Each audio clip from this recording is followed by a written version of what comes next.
All right, what is up, YouTube? So I wanted to go ahead and try to live stream this on Facebook as well. So hold on before I start the screen share. And this will just be like a quick stock tip, that I've been preaching ever since I started the channel. Buy low, sell high type of thing. So hold on one second. Let me go ahead and paste that on Facebook.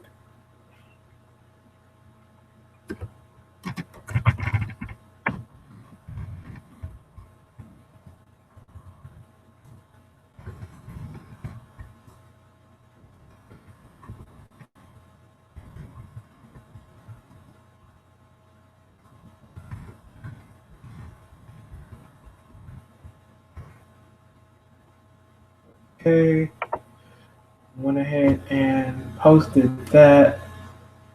Okay, cool. All right, so we're back. Let's see. Go back to Google Hangouts. All right, cool. So I'm gonna go ahead and screen share here. So, like I said, we want to pay attention to. I can start from the beginning.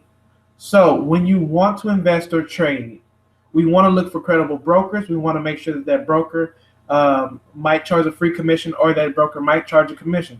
So a commission would be, you paying your fee to place that buy order, and you paying another fee to place that sell order. So it depends on how much that fee is. So sometimes fees could range from $6.95 now all the way to free. So Robinhood is a free broker. If you're not aware of Robinhood, definitely check that out. Let's see if we can go ahead and Google Robinhood and see if we can, do something with that. So Robinhood, wait.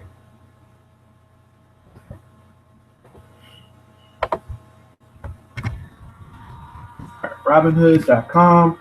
So if you're not familiar with that app, it is definitely online, and it is just an app that you can trade stocks from. So you want to pay attention to that because it doesn't have a desktop made for trading, and usually you want to pay attention to the brokers that have a desktop made for trading, because if the broker doesn't have a desktop made for trading, that's typically a negative sign for the broker already. We want to pay attention to the tools that they give us to use. So you see me open up the video with TD Ameritrade Thinkorswim. That is very important because now I have tools to be very successful in the stock market. So we want to look for tools that the brokers give us, and Robinhood is a commission-free broker. So you don't have to pay any fees to place any orders, and you're just simply placing a buy and sell order, nothing complicated, just regular buying and selling, nothing else. So when we see things like that, let me see if we can go ahead and screen share here.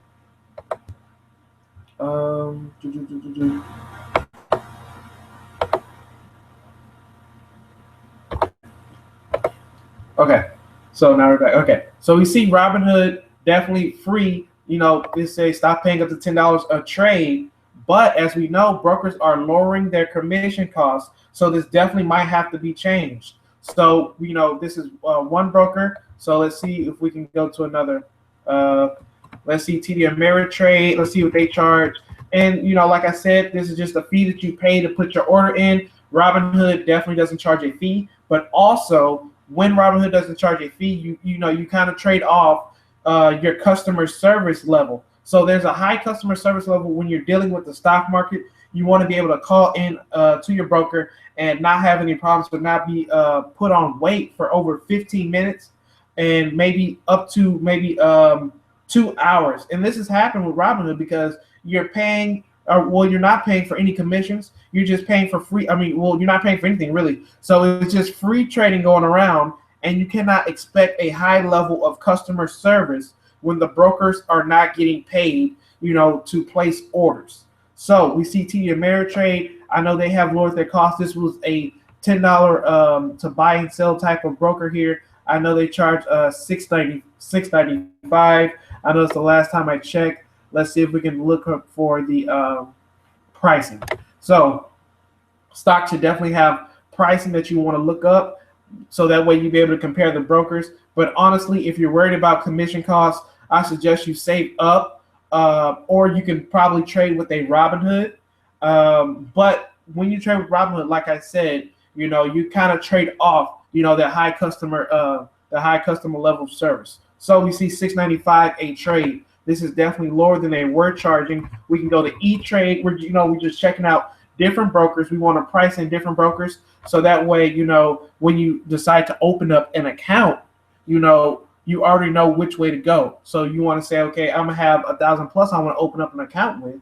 Do you go with TD Ameritrade or do you go with Robinhood, right? So do we pay commissions or do we not pay commissions and take our chances with the customer service? So that's typically what it is, and what it boils down to for a lot of traders. So a lot of traders, they typically use these brokers to trade penny stocks, and typically, we don't want to trade any kind of penny stocks because that definitely is a doorway to losing more money than you ever seen before. So we don't want to force any trades. Like I said, we'll definitely get into that in later videos, but I wanted to cover the basics of opening a brokerage account, getting to those market tips. So we see that, standard $6.95,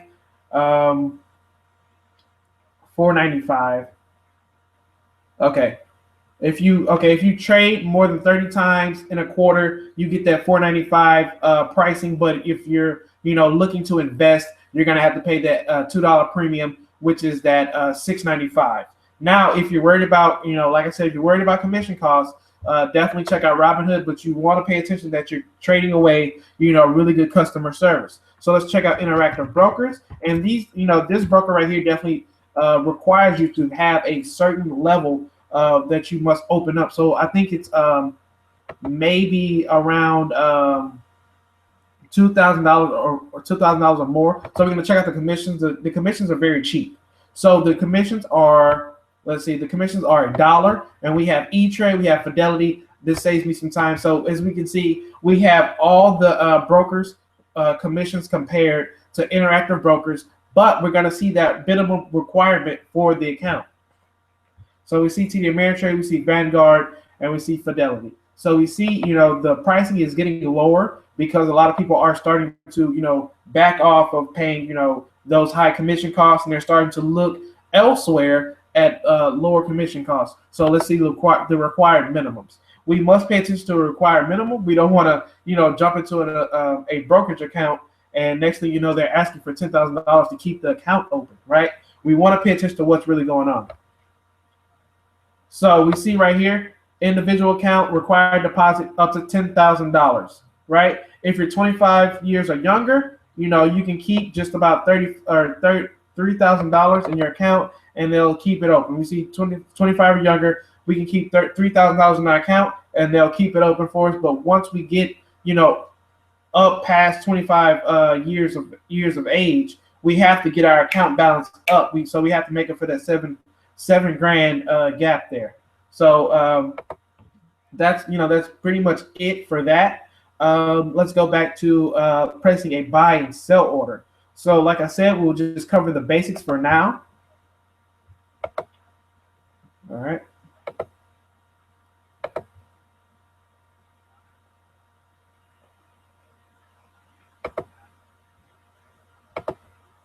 Okay. So this is a simulated trading account.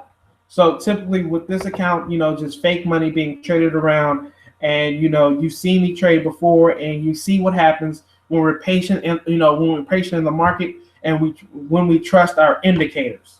So let's go ahead and check out a random stock. We have one in our face, but I want to check out a stock that doesn't move, very volatile.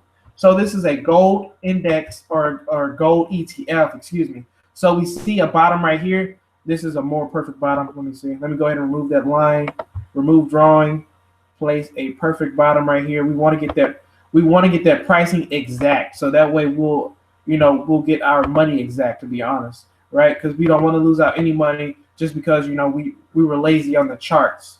So we see the bottom right here, and we see gold typically falling back down. Daily moving average. This is that line that you see, this purple line that you see. And typically when the stock price is higher than that purple line, that's when there's a lot of buyers to that stock. So if you're looking to buy a stock where the stock is above that daily moving average, I suggest you wait until it becomes below that line. So as you see the stock chart, you see there's a pattern here.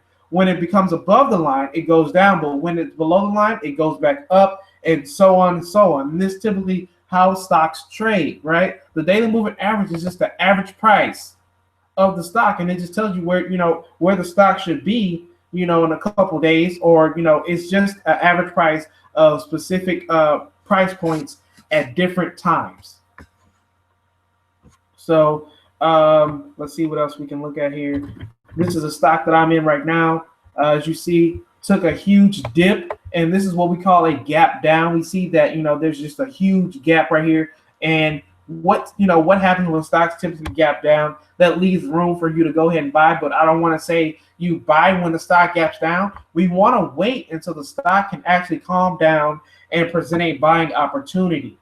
So when a stock presents a buying opportunity, we watch for the RSI. This is an indicator or a tool that the broker does give you, and the chalk and oscillator as well. This is another tool. So we have 3 different tools here, and I can add more, but I do not want to confuse anybody right now. So we see the chalk and oscillator. It measures buyers and sellers as well. So anytime this line is pointing down, that's letting us know that the sellers are still in charge. But at some point in time, the buyers will come back and the stock will go back up, right? So as we see right here, the RSI, when this line turns blue, that lets us know that the sellers are dumping stock. And you can see it right here with this bar piercing all the way down or pointing all the way down. And after the next day, we start to see a green day. That's why we're up a 1%. So we see that this line has bottomed, and now we're kind of, making our way back up to normal levels. But anytime this RSI level gives you a blue line, that's when you should take a look at the stock and say, okay, maybe it's getting ready to bounce. But 9 times out of 10, this is the indicator to let you know when the stock will bounce, or that, you might get that rare 1 out of 10 times that, this stock will go lower and the RSI will lead you wrong. So there are times like that happens, but majority of the time you want to make sure that you have good judgment and you want to pay attention to the chart and the stock price beforehand. You want to do research. You want to make sure that the last time the stock had a gap like this, did it fill it, right? So last time the stock had a gap, it filled it. And what I mean by filling the gap is that will the stock recover back up to where it was before? And that's what it means to recover from a gap. So anything that gaps down will gap up. Anything that gaps up will gap down. And that's typically how stocks move. Or anytime, something gaps down, we might see it tick back up, and we might see buyers come back in and bid it up the hard way rather than, you see a spike in price.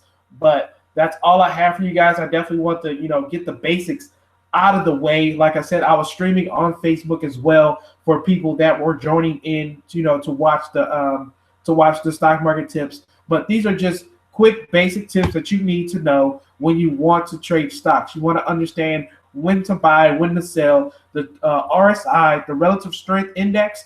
Do research on the RSI. Do research on the chalk and oscillator, right? So that way we'll know when to buy stocks, and we want to do research on the daily moving average, because that lets us know when the stock will get tired and when the stock is completely ready to run.